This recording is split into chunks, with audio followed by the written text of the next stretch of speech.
Hey guys, welcome back to the podcast. Today we are joined by Art.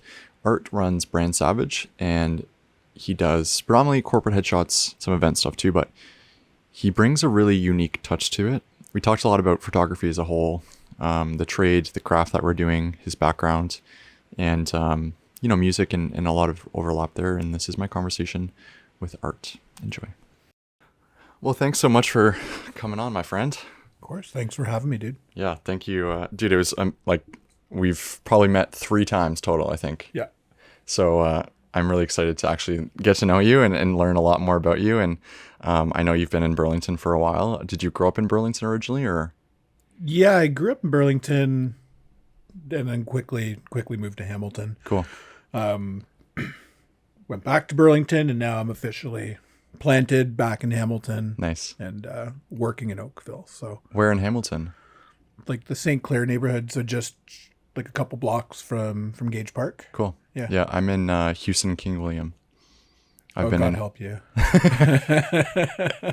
Dude, last night there was, I don't know what was going on, but it was like this. It sounded like a garbage truck at 2 a.m, 2 a.m. I'm like, what? Why does this have to be at 2 a.m? Yeah. I lived at King and Ferguson for a bit. Yeah. King and Sherman for a bit. They're all very colorful neighborhoods. Yeah, for sure. That's why I love Hamilton. Yeah. It's interesting. I do love how it's so much this and that. It's a beautiful art scene, super plugged in, lots of people doing creative things, lots of entrepreneurs, but then it's also an interesting city on the other one. Yeah. Without saying too much, you know what I mean? They're working on it. Yeah, they're doing their best. And I had a girlfriend. My girlfriend worked in addictions at Mission Services, so I very much day to day saw the realities of kind of what's going on behind the scenes, because a lot of people just see it and just be like, oh, why don't they just fucking fix it? And it's not that simple. Yeah. So I totally understand that. And then, how long were you in Burlington before you moved to Hamilton? I lived in Burlington basically throughout college, and then once I was done, I got out as quick as possible. Burlington's great. It's a great place to raise a family, a great place to start a business, but for, someone, like a young couple, no kids, and not really into the suburban life, and yeah, fair enough. A fancy night out for us was Swiss Chalet. So it's good to be near a good food scene and have that creative community around you. It's been really nice. But, yeah, the food in Hamilton's crazy. It's killer. Yeah. So where did you study?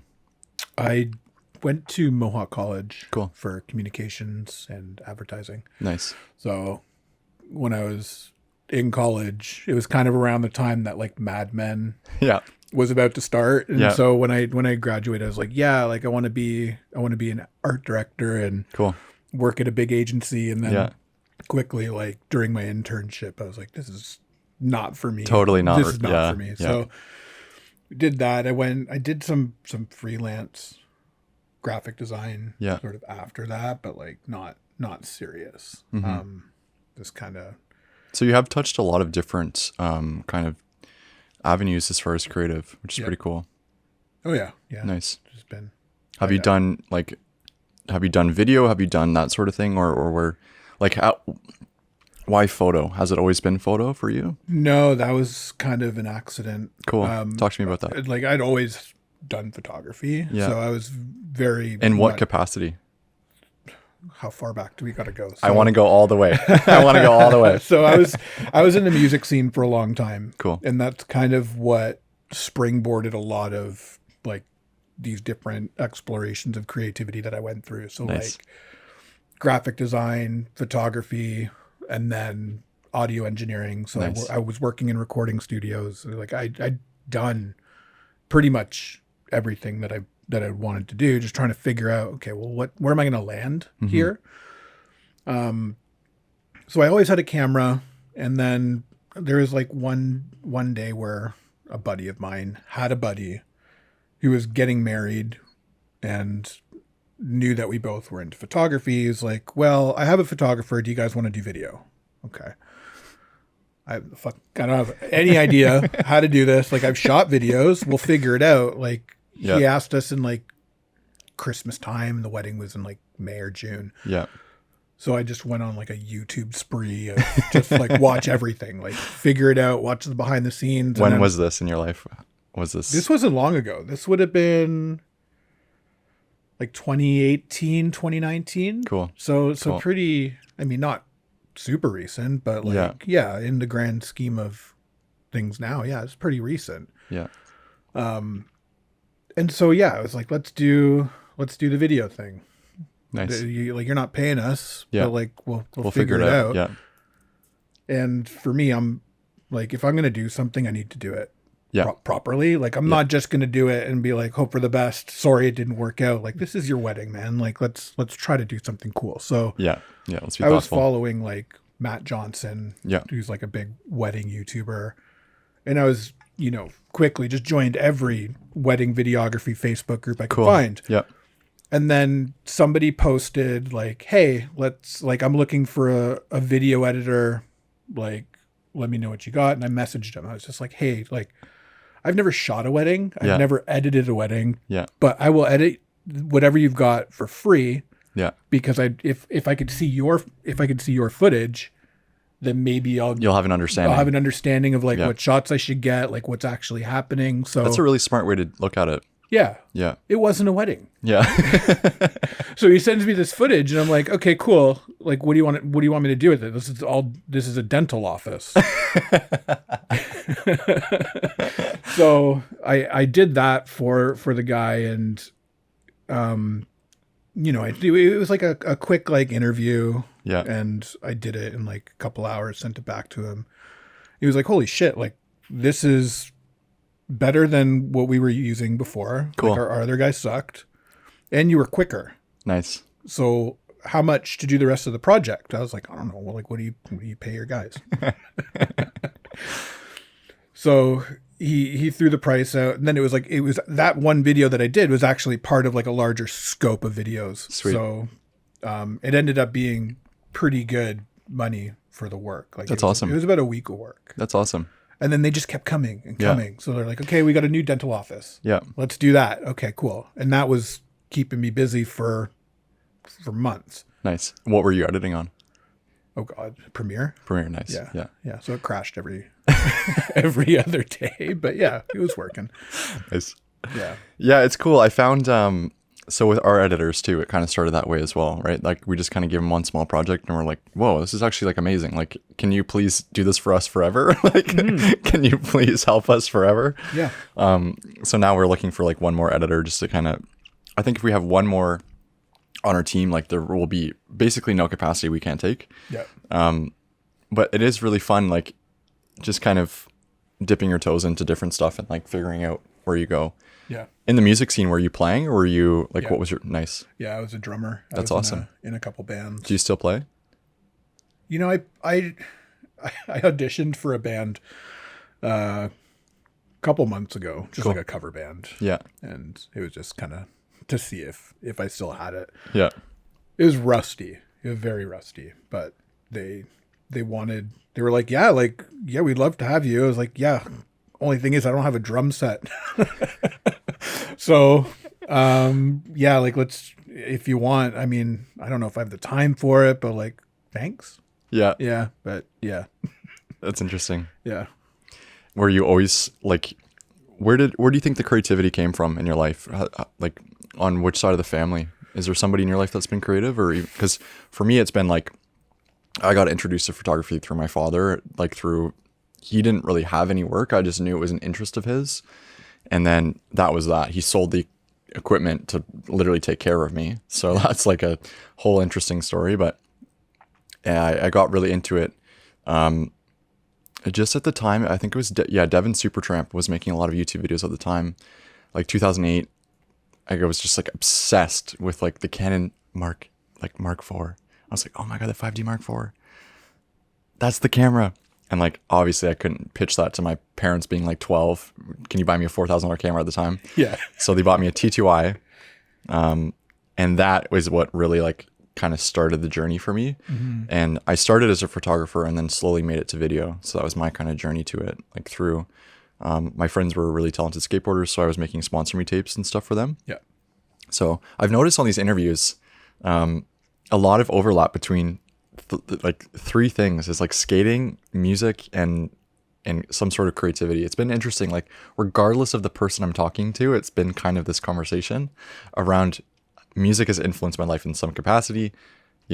Snowboarding, surfing, skating, and then it's like, oh, I'm kind of into this creative thing. Like it's been so interesting. So that's why I asked that question of like, where does it come back to in your life? Yeah, I don't know. Probably, yeah, it would have been my dad's side. My dad wasn't a creative in like the traditional sense. Like he was very much like an ideas guy and like Cool. a business guy. So Nice. when we were younger, he had just started a business, and sort of like I was young. I can't put an age to it, but we're sitting around the table trying to come up with a name for this business. Yeah. And so we're brainstorming. I'm like, That's a fun little idea. This is cool. Everybody kind of incubating it. Yeah. So just like as a family, we're just talking about branding before I even knew what branding was. And Nice. the name they ended up going with was the one I put down. Nice. And then What was it? Do you remember? Spotless Dry Cleaners. Cool. Yeah. So That's great. That's yeah, great. It's crazy, exactly crazy. to the point, right? It's Yeah. exactly the point. And then through that, we got introduced to like people in marketing. So like my dad became friends with somebody who owned an advertising agency, Nice. and he got me like a cracked version of Photoshop. So now I'm like scanning pictures and like messing around with them in Photoshop. Nice. I also had a cousin who was an architect. So Yeah. just like watching him draw. So, and then being named Art Yes. I was going to sort say. of had some I sort was of gonna say. influence like in the back of my head. But yeah, it was just always something that I kind of was like drawn to. Yeah, that's great. But yeah, I don't think anybody pushed me in that direction. Nice. It was just, it So happened. in high school and in like early, like middle school, high school, what were you into predominantly? Or is it something creative as well, or?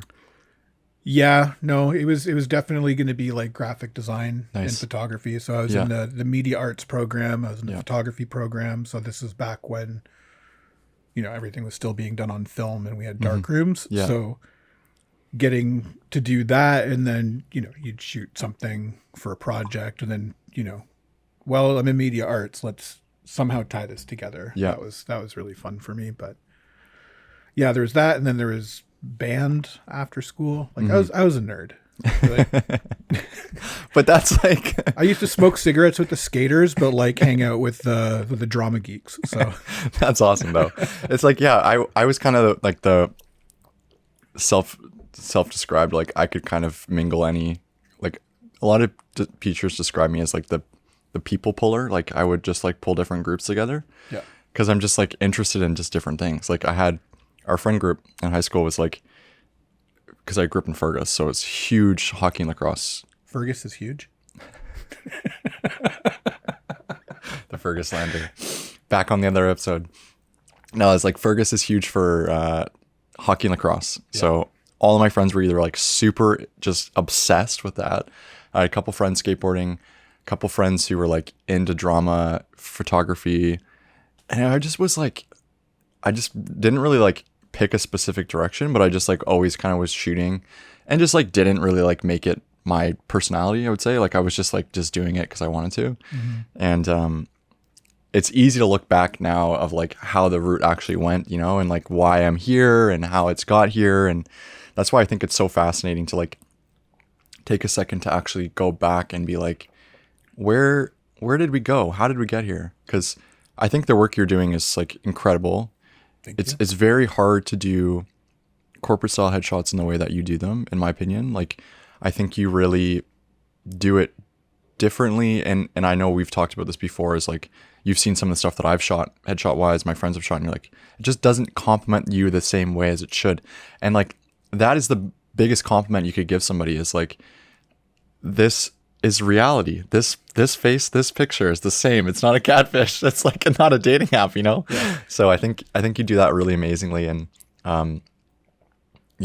tying it into the branding as well, like kind of take me to the last couple of years in the business and how have you discovered, like, was it always headshots? Like, talk me through the early stage of the business. I mean, to get to that, I would have to talk about like where I was before. So, yeah, please. Yeah.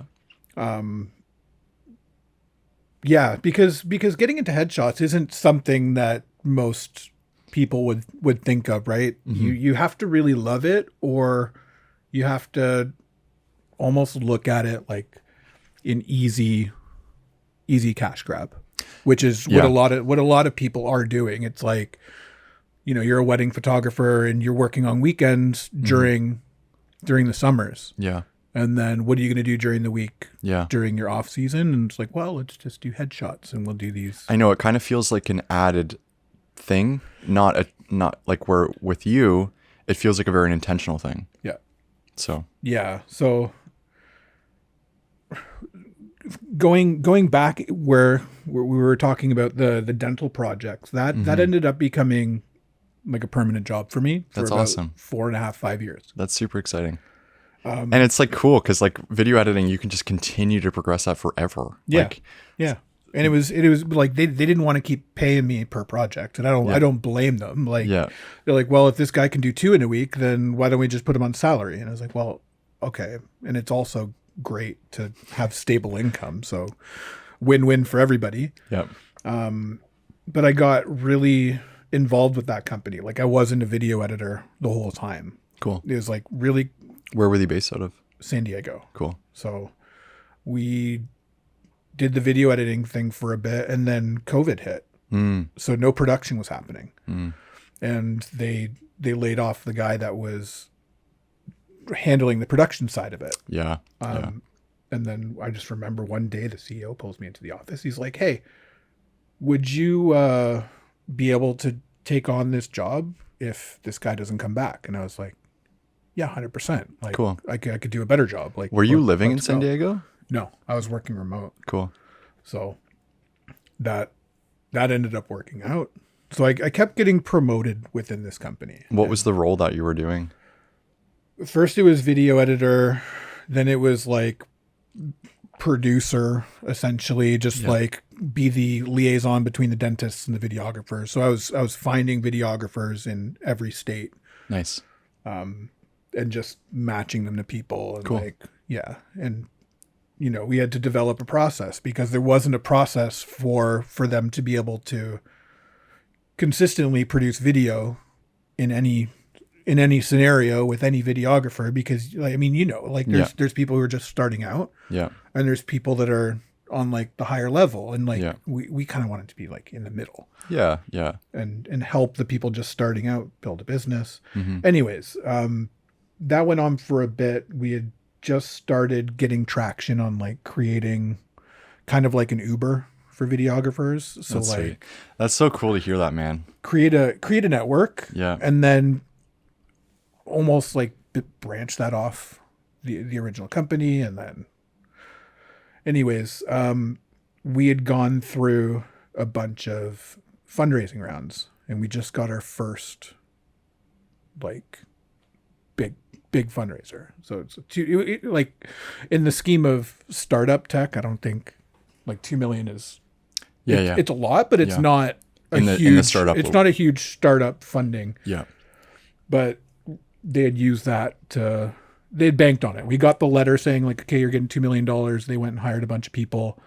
And then the check was wired the same day that the Silicon Valley Bank collapsed from Silicon Valley Bank. And now I'm on the leadership team, and he pulls in the leadership team and just like, okay, well, we're fucked. Like, what do you want to do? If this doesn't hit, like, we're fucked. I'm like, great. I should start working on a backup plan. So doing something else. That's when I built a studio in my basement, set up a website, and then put some ads behind it. And started getting bookings. So that's kind of.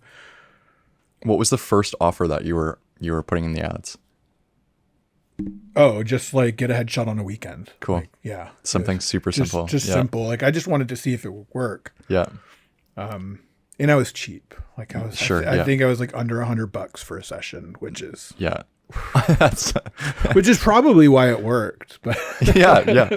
But that's what they say, right? Like me and Troy did, $100 video projects for like, years in our first years in college. Like we were turned to by our professors to, hey, you guys are actually skilled. Like, can you take on some clients in our real world? Because they were getting reached out to, like the college was being reached out to by companies and being like, do you have any talented students? And then we had the opportunity to work with some hockey teams and stuff like that.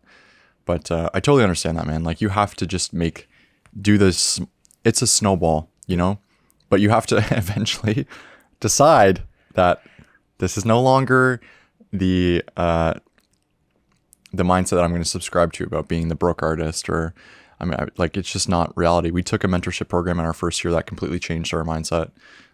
Similar one to Rajul that he took, but that really like taught us like, hey, here's a way you can make a sustainable living, and here's how to do it strategically on your terms. Like you don't need to be the guy who's selling everything and anything and doing jobs that you don't want to do. Here's a way that you can do it and take the ideas, resonate with what resonates and leave what doesn't. Mm-hmm. Yeah, no, that's great. I think more creatives should feel empowered to do that. Like, I think it is scary for a lot of people to think like, hey, I've got a 9-to-5. I'm making good money a year. I got benefits. Yeah. Come on. Yeah. So it was tough. I came through it. I was working as a contractor the entire time. Mm-hmm. So I didn't have benefits. Yeah. I wasn't getting, what do you get? Like in the States, it was like a 401k. I didn't have that. Yeah. I was just getting paid tax-free. Yeah. Until the end of the year when I got to pay tax on it, which definitely crushed me, but yeah. Yeah, that's sweet. It's cool that they kind of were trying to do that, like the Uber thing, because I've definitely thought about that as well, as like the Domino's thing. Yeah. And hey, if you're listening to this idea, take it, help me make it. I don't know, whatever you want to do with it. Mm-hmm. But like Domino's pizza, it's like, oh, Chris is making your pizza. The pizza is in the oven. It's like, that's kind of what I wanted to do, is like, you start a video project and it should be done all through like a booking system. Mm-hmm. You book a project. It's like you either have an idea where, hey, I know what I want. I just need somebody to shoot it, similar to dentists. Mm-hmm. Or I'm not really sure. I've never shot video before. I would like to talk to you. So those are the two options. It's like takeout or delivery, right? It's like, okay, come to me. You can just book a date, book a time. Videographer shows up. Then you get like a queue of like, hey, your edit is in the pipeline. We're now working on it. Mm-hmm. We're working on this video. We're working on this video. Yeah. I just haven't like, number one, I know it's expensive to make an app like that degree. Number two, it's like the time to actually put to paper doing it. And it's the cost thing on it for sure. Yeah. Oh, well, yeah. I built my proof of concept in like Airtable. Cool. Which is, do you know, if you know Airtable, it's basically just like Excel with Zapier on crack. So like you could do anything you want with it if you're willing to, kind of like hack shit together and make it happen. Yeah, make it work. Yeah. And it was working as like an internal sort of tool. Yeah. We were using it internally to get stuff done. Nice.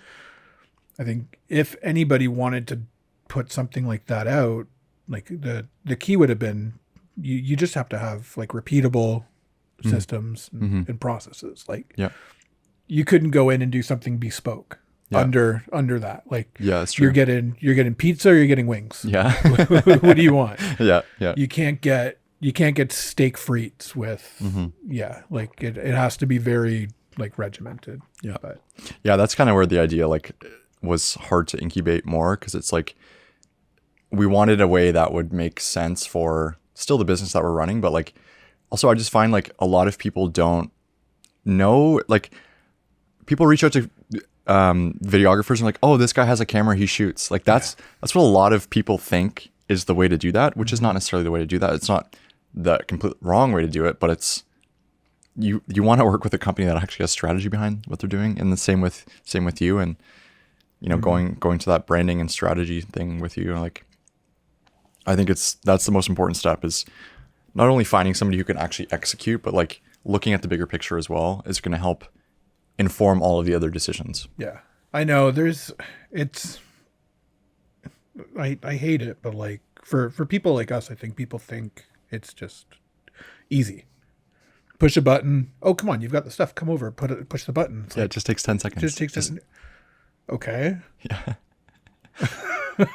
But they don't, like, once you talk to them and you let them know what's going on, like I've had many a consults where like, oh, I didn't realize it was that involved. It's like, well, to do it properly, yeah, it does. You have to sort of like dive under the hood and see what's actually needed before prescribing something. Yeah, and it's also like to do it the way that your standard is as well. It's like the degree of work in the creative industry is like, once you've learned a standard, there's no going back. You know, it's like you have to.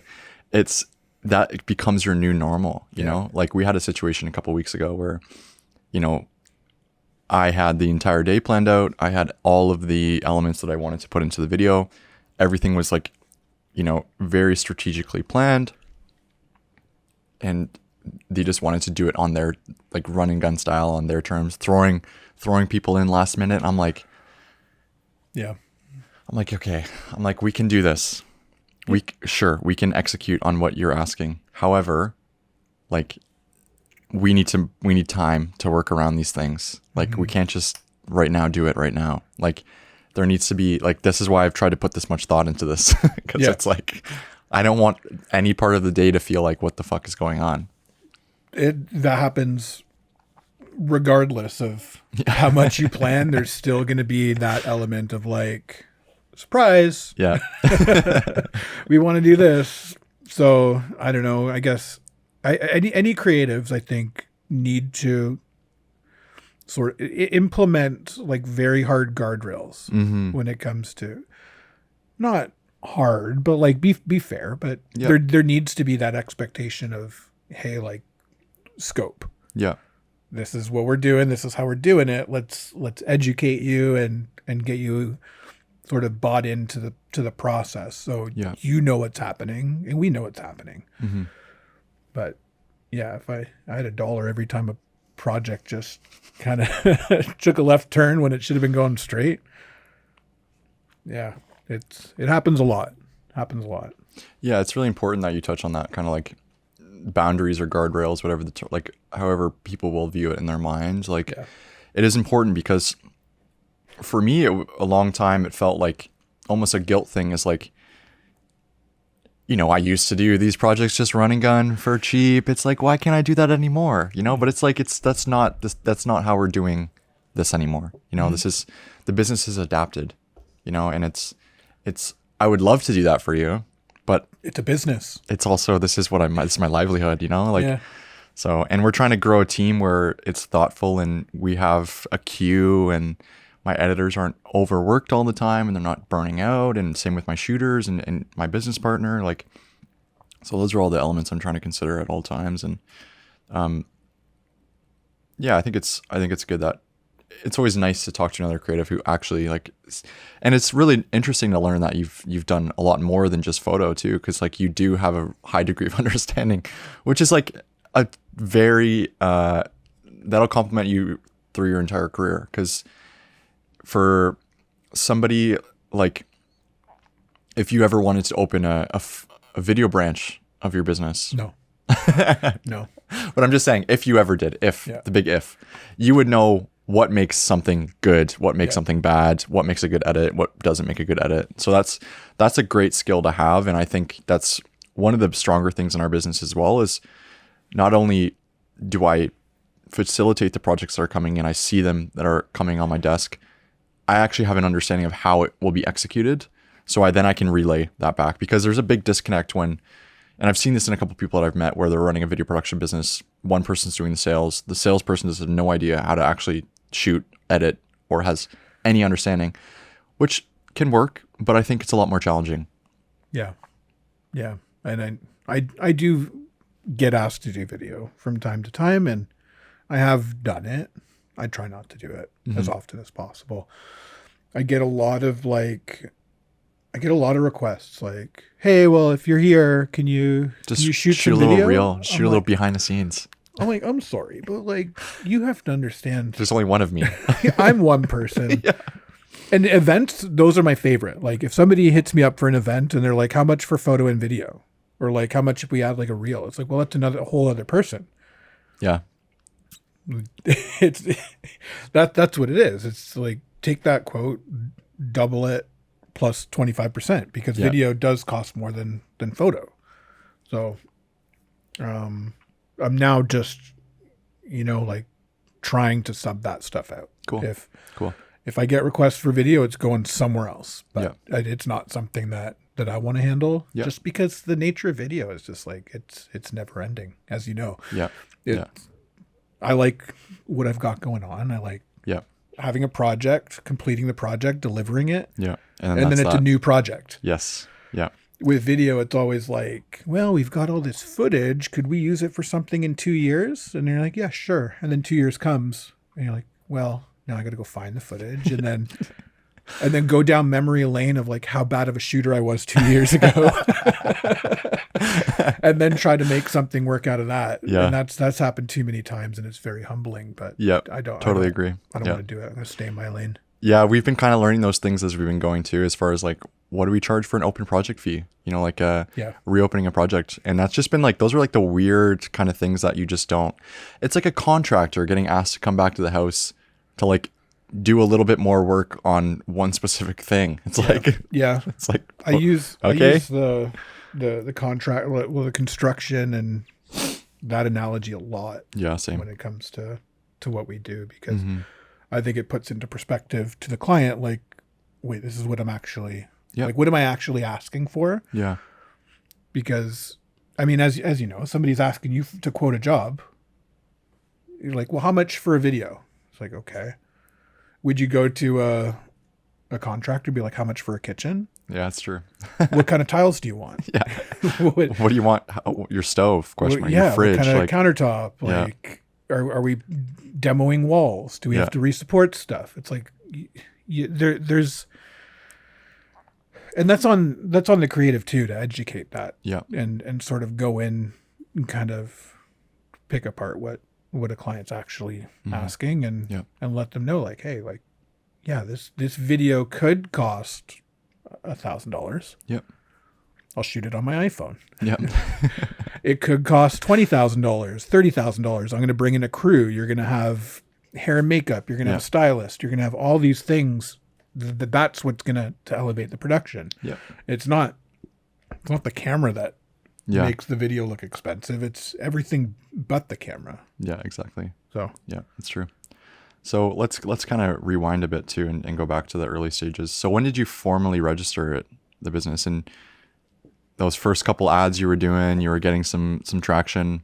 Do you remember what like your weeks and months look like? Were you just like, as many headshots as possible, let me just get them in and out, like, or how were you kind of doing it? I was doing it secretly. Cool. It was tough. Like I remember, and it didn't last very long. It was only like a couple weeks where I was just kind of like really in a rhythm, and I was spending more time on my website than I was working. Sorry, Eric. And I was just like getting really excited about it, and just being excited kind of was what pushed me. Like I was fuck. I was really happy at my job. Yeah, it does sound like a really cool role. Yeah. And I was excited. I was living the dream, and I was like, and then there was a time where I was just like, I'm not so excited anymore. Like, fuck this. Like, I'm on 2 hours of meetings every day. I'm not getting anything done. Like I'm no longer working in a creative capacity. Yeah. I'm telling other creatives what to do. And I was like, well, they're having more fun than me. So that's when that's kind of why I went into it. But when I officially started, I was just piggybacking off the business that I had already registered. Yeah, nice. And just kind of carried that through. The website went up in a week, went up in a couple days, had my first client in the same week. That's awesome. Which was cool. Yeah. But, sorry, what was the question again? Just about like what was that first couple months like of the business, and Yeah. how many years have you been chipping away at this? Like, how long did it take you to get where you are now? And I'm on like, my third year. cool. Yeah. That's really exciting growth, man. Yeah. Yeah. It's what's the word I'm looking for? It's comfortable. Like Nice. it's comfortable growth. Yeah, that's good. And I am very grateful that there was that moment where I realized that I was done at my job, where I just kind of was like, hey, we need to have a chat. Like, this is how I'm feeling.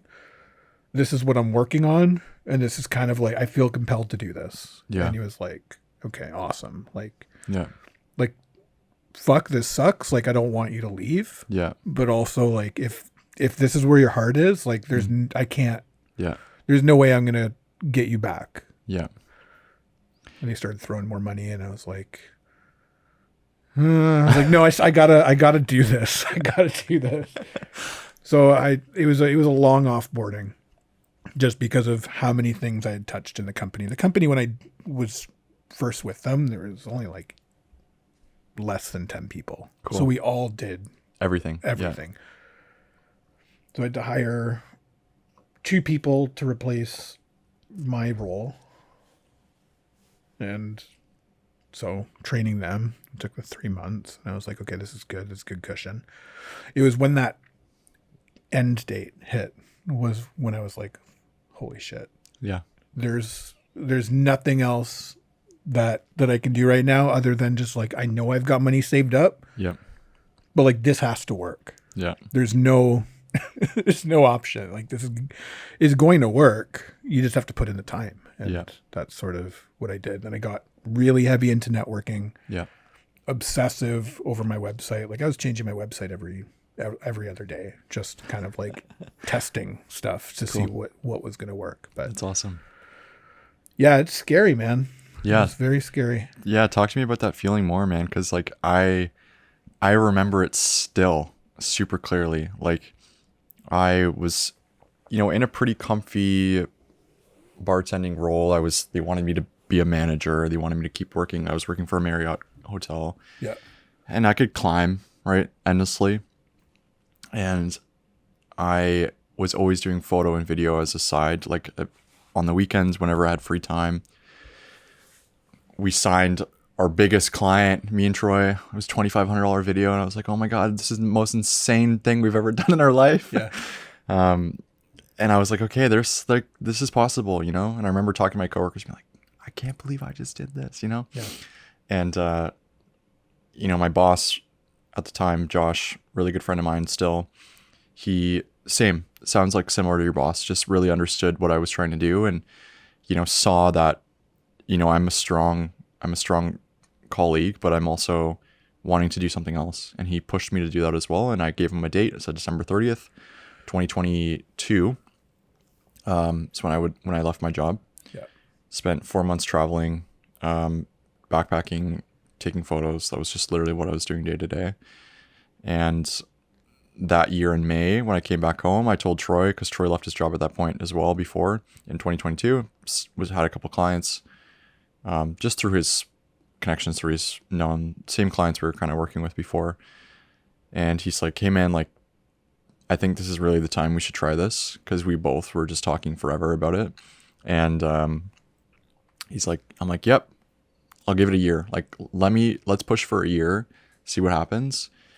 And we're able to do 6 figures in 9 months. And that came with a lot of challenges as well, a lot of learning, a lot of trial. It wasn't a smooth, right? Like, looking back, we definitely made some mistakes, but that is what we learned. So from there, we've just been slowly trying to scale the business and keep hiring and keep expanding. And it's been really awesome. I was talking about this on another episode, is like, I do feel the most fulfilled I've ever felt in my life, because there's no real aspect of my life where I'm like, I wish I was doing that. Yeah. Like, it's, for me, I'm trying to put all the things together that I really care about. And it's funny about the reason I ask you is, like, taking me back to that feeling is because I remembered very vividly romanticizing the idea of being full-time with the business, not knowing what the business was, right? Like not having that degree of understanding. Yeah. But being like, oh, man, it's going to be so easy. It's going to be so easy when I just put it together and I just do it. Like, oh my God, I'm not going to have any of these problems. And like the naivety, like, you know, it's just like, so now I can look back, and me and Troy talk about this too, is like, we always just reframe it as like, what stress would you rather have, right? Like the stress of somebody else barking down your back, or you having to decide how you're going to deal with this client, or whether you're going to take a job on, or how to set expectations and all that sort of thing. Yeah. I mean, you said you were going to give it a year. Mm-hmm. Do you think that you gave yourself enough time? What do you mean by that? I don't like.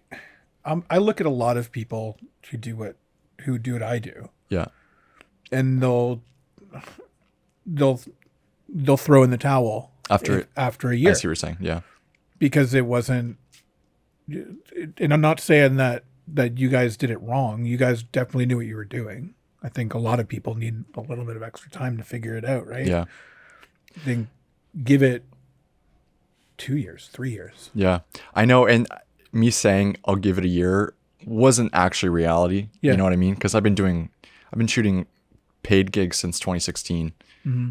And like, I just knew like, if we can make money in a year, if we can like actually get the ball rolling in a year, then I'll see. But there's never an opportunity where I'm like, I can't fucking do this anymore. Right. Like August was like a disastrous month just because we just realized we all felt that, because everyone goes away, and Matt's brain just didn't. It was like steady because I have a goal, right? I have a goal every year of like what I'm trying to hit revenue wise, just for the growth and the longevity of the business. And like for someone to be so, like for me to be as plugged in as I am in the sales aspect, it's so like it's so soul crushing when it's like progress, nothing. Yeah. Like nothing. And then like fire. And then like September and October are like insane record months for the business. Yeah. Which is just like, fuck, now next year I'm going to be like, okay, Matt, like now you have 4 years of history of July and August and June. Yeah. So relax. Yeah. Relax. But it'll still throw curveballs at you. They're like I'm just getting to that point too now where you got historicals of sales, and you can sort of predict.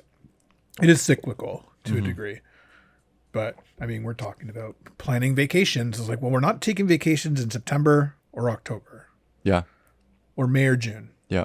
Like if we're going on vacation, it's going to be in August because I'm always eating shit in August. Yeah. I'd rather be eating shit on a beach or something. Like now I know, but just I mean, there will be a time when I can take time off any month because the business is doing well. Yeah. And we're sort of at that point where, you know what, maybe in 2 years that doesn't matter. Like, yeah, that's amazing, man. Yeah. It's been it was interesting because it's just like, for me, in my mind, because I know how long a project can take, right? Like I know ideally I would like a month and a half on a project, start to finish. That means like pre-production, shooting, editing, month and a half. And it's like, I was in Costa Rica with my friends, and I was like, there's still nothing coming in. It's like August 20th. I'm like, fucking, there's nothing still. And I'm like, fuck. So then I get home and I'm just flooded. And I'm like, what the fuck was I worrying about? I was like, why was I so stressed for so long? But this year, August hit me. I was like, I knew that it was gonna pick up, but I was just like, holy fuck! Like, if it wasn't for July and June, like I would have been toast. Yeah, like, I would have been toast. Yeah, and then September came, and then like September, October this year are the best months I've ever had. Yeah, same with us. So that's good. Yeah, we're just chilling now. Yeah. Where do you find it takes you? Because you're doing events still? Yeah. Nice. So you're really working through it the holiday season as well? I mean, I'll do it if I'm booked. I'm not, like, I'm at a point now where I'm not fighting to get gigs. Cool. Like either, that's amazing, man. Congrats. Either you want to work together, you want to pay the rates or not. Yeah. I'm not going to do a Christmas party for a discount. Yeah. Because I need to do it. Because I need to do it. Yeah. Like so I'm very selective. We just had a really awesome event. That's great. Last week. Crazy. I'm still tired from it. It was like Yeah. 4 days in Yeah. Toronto. So driving to Toronto every day Yeah. was fun. And then shooting all day and then driving home. Shooting all day and then coming home. And Yeah. we had 2 other photographers. We're doing instant delivery. Wow. From all cameras. And then Wow. I got home and I looked at the statistics of that event. Like we shot a little over 10,000 photos between the 3 of us. Whoa. And I don't have to edit it. Yeah. Which is great. How did you manage, because I've never heard of instant delivery other than outside of a wedding setting. Yeah. How did you manage that?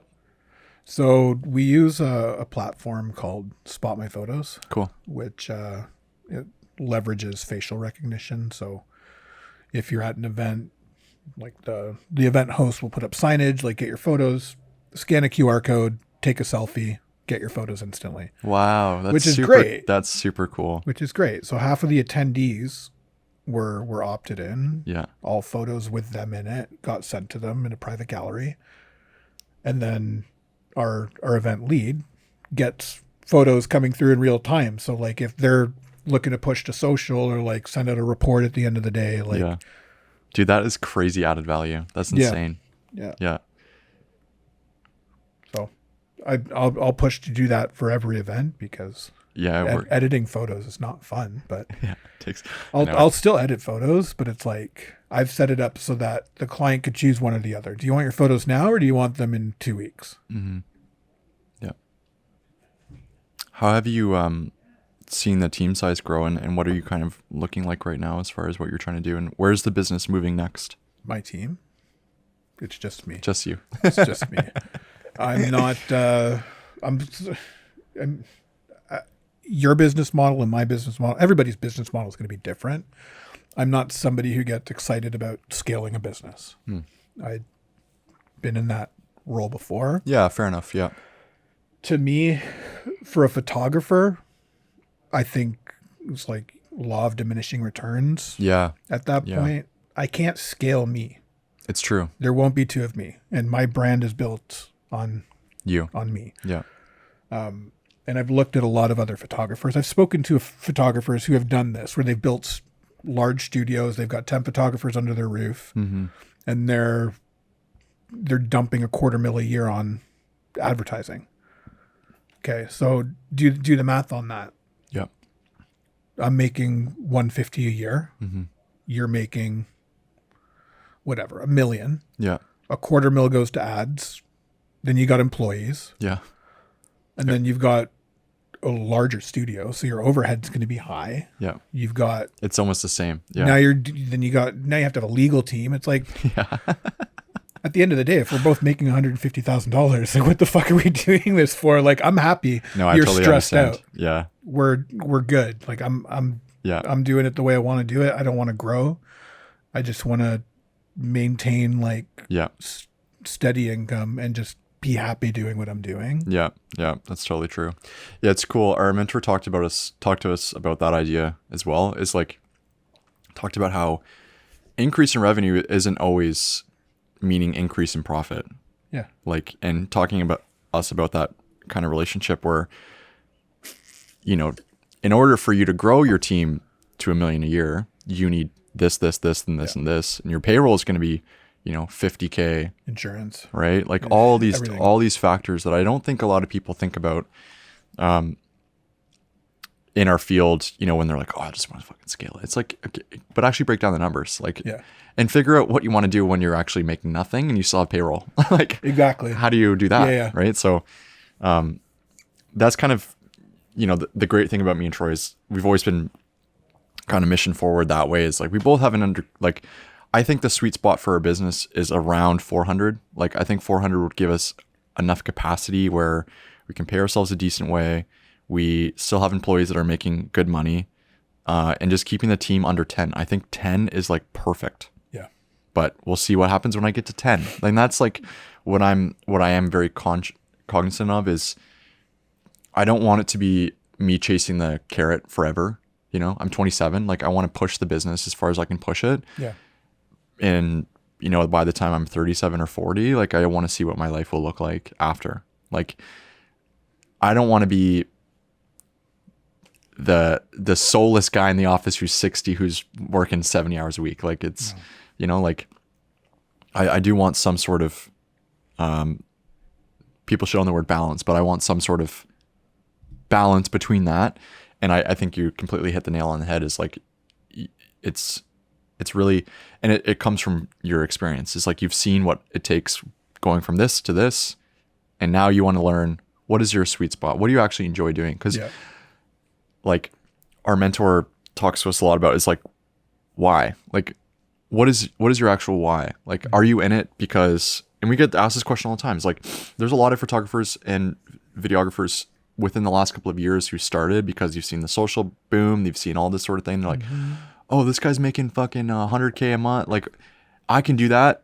But for me, it's like, literally I have a tattoo. Like I have like, it's been what I've wanted to do since I was young. It's just, how do I actually make it sustainable? And like, I think that's what keeps people like yourself and myself in it for super, super long. Yeah. And I think, like your time is important, right? Either you work more, or you charge more. Yeah. It's true. Mind you, your work has to be worth what you charge. I'm not saying just because, I mean, I'm a big proponent of telling or helping creatives discover their actual worth. Like there's too many people that charge nothing. Yeah. And they're busy. Like they're booked till whatever. Like they don't have any downtime, and they're like, I'm so tired. It's like, well, look what you charge. Yeah. Like you're in demand. Your work is good. Double your prices. Do half the work. Yep. Exactly. You're fine. Yeah. Like you're not going to be doing this forever. If like you burn out, you're not going to love it. Yeah. Yeah. James Brindle talks a lot about that. I don't know if you, I love James Brindle. Yeah. He's love great. Chris Do. Like all those guys sort of like influenced my pricing philosophy. There's a lot of other photographers that talk about that too, but I take what they promote with a grain of salt because they're selling courses. But, that's true. It's true. Yeah. There's that. I was on something else and I forgot, but that's all right. If you come back to it, we can splice it in. But no, I think that's really important that you're wanting to do that and you're willing to do that, because like I came from, a blue collar fucking like city, town, village. Yeah. Fergus. blue collar town. And it's like, it feels like, why does that cost money? Why is that, you know what I mean? You're just doing, it's like, no, it's like, there's a lot more into it. And my cousin could do it for. Yeah. And I'm glad that you say like, I'm glad that you're trying to educate other photographers and other people in the creative field of like, hey, this is actually what it should be. And, like for me, that's always still a little bit of like a mental thing that I go through. Like we have rough rates, day rate, half day rate, whatever. Like, but if a budget's this and a budget's that, same deliverables, two different budgets, that's where I'm like, so like maybe we can talk off camera about that stuff after, but no, I think it's really important, man. And I think the fact that you're open to talking about it is huge, because a lot of people just like, don't ask, don't tell. And like, I love talking about numbers in the business because I want to actually, number one, learn. Yeah. Cause like, I don't have a fucking MBA. So it's like, no, I'm curious to know what people are doing. I'm curious to know how it's working. And there's going to be something that I can learn. Like, I just know it. I've put myself in so many of those situations where I'm like, how did I not learn that before? I'm so happy I had that conversation. Yeah. Yeah. I'm very transparent about what I charge. It's all on my website. Yeah. Yeah. For the headshot stuff, for anything out of scope of that, it's available. I think a lot of people, like when they approach us for pricing, they think we're just making it up. Yeah. So having that sort of like clear, at least set the benchmark, like this is the minimum price that it's going to cost to work with me. Yeah. And it's modest, but yeah, I don't know. I send a lot of quotes out and I get a lot of no's, but that's That's the Yeah. that's the business. Yeah. Even if you were cheap, you're probably too cheap, and they'll tell you no. Yeah. Yeah. It also depends what room you're in, right? Like we've been told your prices are too low by different people, and we've been told our prices are too high by different people. Yeah. So it's like, it just it really depends who you're asking. I had this one, like I'll still laugh about this, but like somebody reached out. They wanted work done. I'm not going to get super into the details, but they're like, yeah, the guy that, I was like, what budget do we need to be in here? Like I could, like, yes, this is at a budget, but like we can move things around depending on what your budget is. Like I could come up with a solution for you. Yeah. But like we need to be reasonable. Like, what are we talking here? She's like, well, the guy that used to do it was like way less than half. I was like, okay. He's like, yeah, but he's not taking photos anymore. Okay. I wonder why. Like you have to think about yourself when you're pricing projects. You've got to think into the future. Like some of these numbers, man, like if you're charging $200 for an event, where do you make money? Like you would have to be shooting events every day for a year. Yeah. To even like, to be anywhere in the ballpark of being financially stable. I know, it's crazy. Economy. It's crazy. Like it's just, it really just depends. Like, I completely agree, man. It's like, if you break the numbers down reverse for somebody else and ask them, would you do this for this? Yeah. 90% of the time it's gonna be no. No. Right? Like, would you work an 8-hour day for $200? Probably not. Yeah. Like, and you know what? Plus editing. Yeah. The big thing for creatives is like, we don't have this line item for materials cost. Yeah. It's just all labor. Yeah. But creativity is a material cost. Like you're literally everything up here has to have value. Yeah. And that's why labor. you can assign a dollar value to intellectual property. Like, yes, licensing. Nobody's licensing things. I don't get it. Yeah. Like, why aren't people licensing their work? And then they complain when, oh no, so-and-so used my image the way they weren't supposed to. It's like, well, you don't have that written down anywhere and you didn't charge for it. Yeah. Yeah. That's a conversation we can have too. It's because that's a whole, Joey and Christy, who run the Creative Rise. Check them out if you haven't already. Yeah. Shout out to you guys. You're probably not listening, but I hope you are. They talk a lot about licensing. Yeah. And it's a whole, like, I really want to talk to him about that specifically because it's just something I really haven't considered. And it's just something I haven't really even, like, number one, haven't ran into, haven't really been asked about it.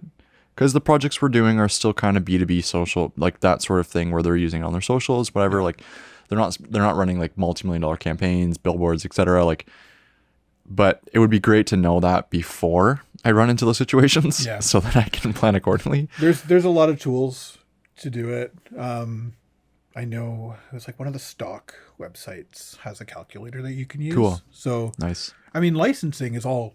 Like where most people will encounter licensing is going to be when they're licensing stock photography or stock video. And then you have to select, how is it being used? Is it being used for broadcast? Is it being used online? How long is it being used? Yeah. Where is it being used? Yeah. I don't want to bog my clients down with that. So they get, non-exclusive, perpetual, global with everything. Like I'm not policing it. Yeah. Like I'm not going to say, oh no, you use that photo on a billboard in the USA. Like that wasn't covered in the agreement. Like that costs more money in legal fees than it does to just exactly make it reasonable for them. Yep. Where do you think you see the business in the next year or so? What are your goals? What are you trying to do? How can we support? So I'm going to be looking at a larger studio soon. Cool. In Oakville as well? Probably in Oakville. That's awesome. Most likely. Yeah. Something a little bit with a larger footprint. You'll have to stop by. Something I can have other people working out of. Like, nice. It just dollars and cents wise for me to have my own studio and be the only person working out of it. It's tough. It's a lot. So just to give other photographers a space to do their work and I don't want to bother them. Just do your stuff, respect my space, and we're good. Yeah. That's awesome.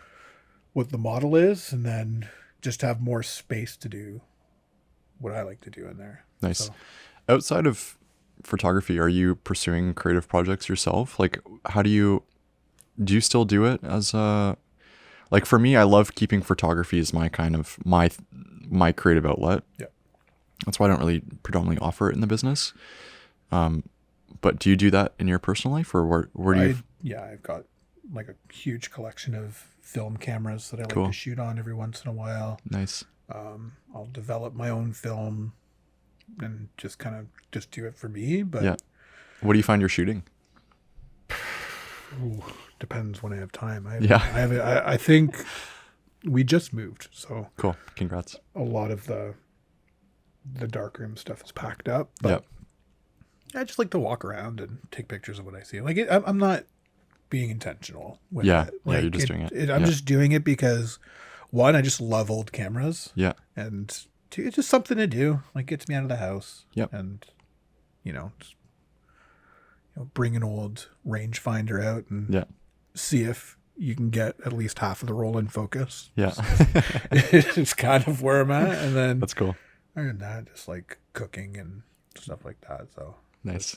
Yeah, I've been seeing your cooking. You definitely have that for sure. Oh man, cooking is so cool, dude. Love making pasta now. Because yeah, that's sweet. Where can people find you? Where do you want people to reach out to you? LinkedIn. Cool. Yeah, LinkedIn's where I am the most annoying. So you can find me on my LinkedIn. Or he's got a great LinkedIn page. It's not annoying at all. I can talk to that. LinkedIn, Instagram, or my website. That's awesome. Sweet. Unless there's anything else, Art, I think that was great. Cool.